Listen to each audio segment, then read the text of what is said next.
ఇప్పుడే జీ5 app download చేయండి. చూడండి మీ ఫేవరెట్ టీవీ షోస్ ఎప్పుడైనా ఎక్కడైనా. డాక్టర్ గారు, మరి పోహా ఆరోగ్యానికి మంచిది, ఐరన్ ఎక్కువ ఉంటుంది, మఖానా కూడా చాలా మంచిది. ఈ రెండింటిని కలిపి పాయసం తయారు చేసుకునే విధానం ఏంటో ఒకసారి ప్రేక్షకులు చూపిద్దామా? పాయసానికి ఎవరైనా బియ్యమే ఉపయోగిస్తారు.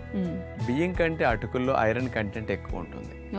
అట్లాగే ఇప్పుడు పూల్ మఖానా గింజలు ఉపయోగిస్తే బియ్యం బదులు అటుకులతో ఈ రెండింటిని కలిపేసేసి పాయసం చేస్తే మరి చాలా బాగుంటుంది. అంటే ఎప్పుడు అలవాటుగా తినే బియ్యంతో పాయసాల కంటే ఇట్లా అటుకులతో పుల్ మఖానా వేస్తే స్పెషల్గా ఉంటుంది, బెనిఫిట్స్ ఎక్కువ వస్తాయి. మరి అలాంటి పాయసాలు ఎలా చేయాలో చూడండి.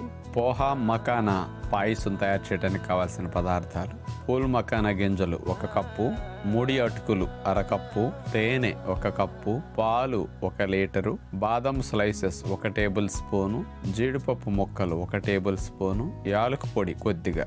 ముందుగా ఒక నాన్ స్టిక్ పాత్రలో పూల్ మఖానా గింజలను వేసేసి దోరగా వేపించి పక్కన పెట్టుకోవాలి. ఆ తరువాత ముడి అటుకులు చాలా బాగుంటాయి. ఆ ముడి అటుకులు కూడా దోరగా వేపించేసి పక్కన పెట్టుకోవాలి. మరో పాత్రలో పాలు పోసేసి పాలు బాగా మరగనివ్వాలి. మరిగించిన పాలల్లో వేపించిన పూల్ మఖానా గింజలు వేసి పాలల్లో ఉడకనివ్వాలి. అవి ఉడికేసరికి వేపించిన ముడి అటుకుల్ని మిక్సీ జార్లో వేసుకుని మెత్తగా పొడి చేసుకుని ఆ పొడిని ఒక బౌల్లో తీసుకుని అందులో కొద్దిగా పాలు కలిపేసి ఉండలు లేకుండా మెత్తగా మనం అట్లా కలిపేసేయాలి.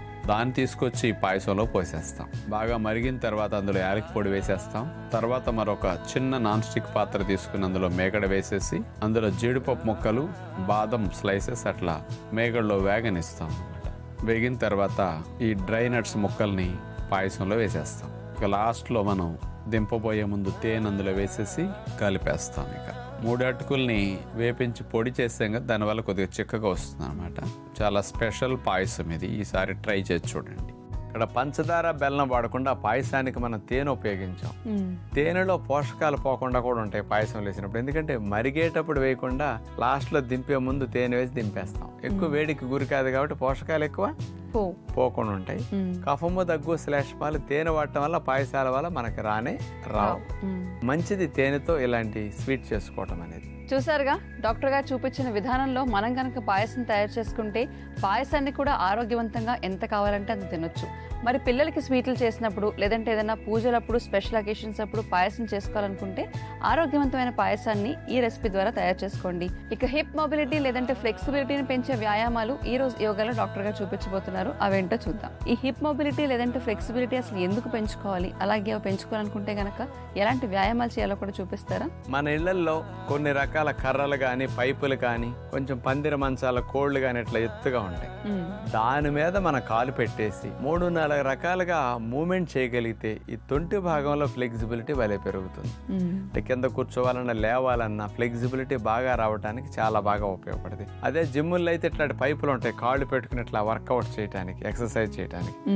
మన ఇంట్లో ఉన్న వాటిని ఇట్లా ఎత్తుగా ఉన్న వాటి మీద మనం కాలు పెట్టుకుని ఎట్లా చేయాలో చూడండి. తొంటి భాగంలో ఫ్లెక్సిబిలిటీని పెంచే హిప్ ఎక్సర్సైజెస్ ఎలా చేయాలో 2 రకాలు ఇప్పుడు చూడబోతున్నాం. మన ముందు ఏదన్నా కుర్చీ పెట్టుకుని మనం అట్లా స్ట్రైట్ గా నుంచోవాలి. ముందుగా ఎడమ కాల్ని పైకి లేపి కుర్చీ పై భాగంలో అంచు మీద అట్లా వేసేస్తాం. కుడి మోకాలు బెండ్ అవ్వకుండా కుడి కాలు కూడా స్ట్రైట్ గా ఉండాలి అట్లా. ఆ తర్వాత ఎడమ పాదాన్ని పైకి కిందకి మూమెంట్ అట్లా చేస్తే కండరాలు, నరాలు బాగా సాగతీయబడతాయి, ఫ్లెక్సిబిలిటీ బాగా వస్తుంది. తర్వాత నడుమును వంచి కుర్చీ పై భాగాన్ని చేతులతో అట్లా మనం పట్టుకుని మూతిని మోకాళ్ళు ముద్దు పెట్టుకోవడానికి అట్లా వంగటానికి ప్రయత్నం చేస్తాం. తర్వాత ఎడమ చేతిని కుర్చీ మీద అట్లా ఉంచుతాం, కుడి చేతిని పైకి లేపేసి కుడివైపు వెనక్కి తీసుకెళ్తాం. ఇట్లా 8-10 సార్లు చేస్తే కంటిన్యూస్ గా బాగుంటుంది. ఇలా అయిన తర్వాత ఈసారి ఎడమ కాలు మీద మనం నుంచుంటాం, కుడి కాలుని పైకి లేపి కుర్చీ పైన అట్లా పెట్టేస్తాం. కుడి పాదాన్ని పైకి కిందకి అట్లా మనం కదుపుతాం, పైకి కిందకి. ఆ తర్వాత 2 చేతుల్ని కుర్చీ పైన అట్లా పెట్టేసేసి మోకాళ్ళ ముద్దు పెట్టుకోవడానికి తల భాగాన్ని, మూతి భాగాన్ని మోకాళ్ళ దగ్గరికి బెండ్ చేసి తీసుకెళ్తాం. అలా ఉన్న తర్వాత కుడి చేతిని కుర్చీ మీద పెట్టేస్తాం. ఈసారి ఎడమ చేతిని పైకి లేపేసి వెనక్కి తీసుకెళ్తాం ఎడమ వైపుకి. కంటిన్యూస్ గా ఎడమ చేతిని పైకి కిందకి అట్లా మూమెంట్ చేస్తాం. కాలు అట్లా సాగదీసి కుర్చీ మీద లేపి ఉంచినందువల్ల ఇట్లా కదిపినప్పుడు తొంటి భాగం దగ్గర ఫ్లెక్సిబిలిటీ బాగా పెరుగుతుంది అన్నమాట. అందరూ ఉద్యోగ వ్యాపారాల వల్ల పైన కూర్చోవడం వల్ల తొంటి భాగంలో స్టిఫ్నెస్ బాగా వస్తుంది. ఆ స్టిఫ్నెస్ తగ్గడానికి ఇది బాగా ఉపయోగపడుతుంది.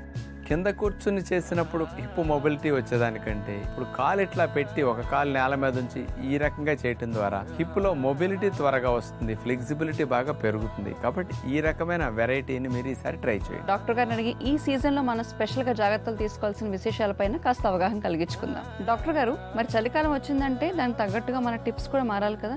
మన కార్యక్రమంలో భాగంగా అందించే అవగాహన అంతా కూడా మారుతున్న కాలానికి తగ్గట్టుగా బయట వైరస్ ఉద్రిక్తత ఎలా ఉంది, ఇలా వీటిపైన ఆధారపడి ఉంటుంది కదా. మరి ఈ సీజన్ లో మనం తీసుకోవాల్సిన ప్రత్యేక జాగ్రత్తల గురించి చెప్తారా? సహజంగా అందరం గుర్తు పెట్టుకోవాల్సింది ఏంటంటే చలికాలం వచ్చేసరికి ఎండ తీవ్రత తక్కువగా ఉంటుంది, ఆకలి అంత ఎక్కువగా ఉండదు, అరుగుదల కూడా చాలా తక్కువ ఉంటుంది. అందుకని దీన్ని దృష్టిలో పెట్టుకుని చలికాలం 3 సార్లు అసలు తినకూడదు, 2 సార్లు మాత్రమే తినటం చాలా శ్రేష్టం. దానికి నేను కొన్ని సులభమైన పద్ధతులు ఈ సీజన్ లో తినాల్సిన 2 టైమ్ షెడ్యూల్ లో ఇప్పుడు చెప్తానమ్మా. నేను ఉదయం పూట గోరువెచ్చని నీళ్లు కంటే కొద్దిగా వేడెక్కే నీళ్లు తాగటం మంచిది. మోషన్ అయిపోయిన తర్వాత కాస్త వ్యాయామాలు ఏదైనా 1 గంట సేపు చేసుకుంటే కొంచెం వేడివేడిగా బాడీ ఫ్రెష్ గా అనిపిస్తుంది అనమాట. 9ంటికి 8:30 కల్లా మళ్ళీ 2వ నీళ్లు తాగేసి 2వ మోషన్ అవడానికి ట్రై చేయమంటాం. ఇక మీకు మార్నింగ్ 9:30, 10 కల్లా వెజిటబుల్ సూప్ తాగటం చాలా మంచిది చలికాలం మాత్రం. ఏదన్నా ఒక సూప్ మీకు ఇష్టమైనది తయారు చేసుకుని అందులో కాస్త మెయిన్ గా మిరియాలు, వెల్లుల్లి, కాస్త అల్లము, దాల్చిన చెక్క పొడి, లవంగ పొడి కొంచెం చల్లుకోవాలన్నమాట సూపుల్లో. మెయిన్ అది. ఏ రకం సూపుకైనా సరే వీటిని పైన చల్లుకుని నిమ్మరసం, తేనె కొంచెం కలుపుకుని అట్లా త్రాగుతాం. తేనె తీపి రాకుండా కలుపుకుంటాం, కానీ నిమ్మరసం మాత్రం సరిపడా వేసుకుంటాం. ఇలాంటి సూప్ మార్నింగ్ 9కి 10కి త్రాగితే వేడివేడిగా త్రాగినట్టు కొంచెం హాయిగా అనిపిస్తుంది అనమాట. 11, 12 గంటల సమయాల్లో భోజనం చేయాలి. ఆ భోజనంలో మనం చలికాలం బరువు పెరగకుండా ఉండాలన్నా క్యాలరీస్ ఎక్కువ అక్కర్లా. చలికాలం మెటబాలిక్ రేట్ తక్కువ ఉంటుంది కాబట్టి 2 పుల్కాలు, కూరలో ఒక ఆకుకూర, వెజిటబుల్ కర్రీ ఏదైనా పెట్టుకుని చక్కగా 11 to 12 గంటల మధ్యలో వేడివేడిగా భోజనం చేయడానికి ప్రయత్నం చేయండి. ఎందుకంటే బయటికి వెళ్ళే వాళ్ళు కూడా హాట్ క్యారేజీలో పట్టుకెళ్ళి ఆ సమయంలో తినేయటం అన్న మంచిదే. ఈవినింగ్ టైం ఈ చలికాలంలో స్పెషల్ గా దొరికే కమలా జ్యూస్ ఒకటి తప్పనిసరిగా తీసుకోండి. కమలా జ్యూస్ లో విటమిన్ సి చాలా ఎక్కువ మొత్తంలో ఉంటుంది. ఇమ్యూనిటీని బూస్ట్ చేయడానికి కావాల్సిన యాంటీ ఆక్సిడెంట్ చాలా ఎక్కువ ఉంటాయి. చలికాలంలో నిద్ర బాగా పట్టడానికి కావాల్సిన ట్రిప్టోపాన్, ఎక్కువగా మెలటోనిన్ తయారు చేయడానికి కమలా జ్యూస్ అందిస్తుంది అనమాట. 5 to 6 డిన్నర్ లో వేడివేడిగా నీళ్లు మరిగించి ఆ మరిగించిన నీళ్ళలో అట్లా మొలకలు వేసేసేయండి. ఆ మొలకలు అట్లా తీసేస్తే ఒక 4-5 నిమిషాల నుంచి పచ్చిపోతుంది. దానికి అన్ని యాపిల్ ముక్కలు, అన్ని దానిమ్మ గింజలు, దీంతో పాటు లడ్డులో వేసే కిస్మిస్లన్నీ, వీటితో పాటు కాస్త 1 స్పూన్ తేనె, ఇంత నిమ్మరసం ఈ మొలకల పైన ఇట్లా చల్లేసేసేయండి. వీటిని స్పూన్తో వేడివేడిగా తినేసేసి పొట్టను ఫిల్ చేయటానికి చివర్లో ఒక జామకాయ, బొప్పాయి ముక్కలు కానీ, అరటిపండు కానీ, ఈ సీజన్లో దొరికే ఏదైనా ఫ్రూట్ కానీ లాస్ట్లో తినొచ్చు అనమాట. జామకాయ తప్పనిసరిగా తినండి అంటాను. ఈ సీజన్లో జామకాయ బాగా తింటే విటమిన్ సి బాగా వెళుతుంది, బాగా యాంటీ ఆక్సిడెంట్స్ కూడా జామకాయలు ఎక్కువ ఉంటాయి అన్నమాట. ఇట్లా 6 లోపు కాస్త పచ్చి లేకుండా వేడివేడిగా తినే మొలకలతో పాటు పండ్లు కాంబినేషన్ తిని జ్యూస్ తాగినందుకు తేలిగ్గా అరుగుతాయి, త్వరగా అరుగుతాయి. కాస్త మనకి ఇబ్బంది లేని విధంగా పోషకాలన్నీ మంచిగా ఫ్రెష్ గా వెళతాయి అన్నమాట. జీ5 యాప్ డౌన్లోడ్ చేసి అన్ని ఎపిసోడ్స్ పూర్తి ఉచితంగా చూడండి.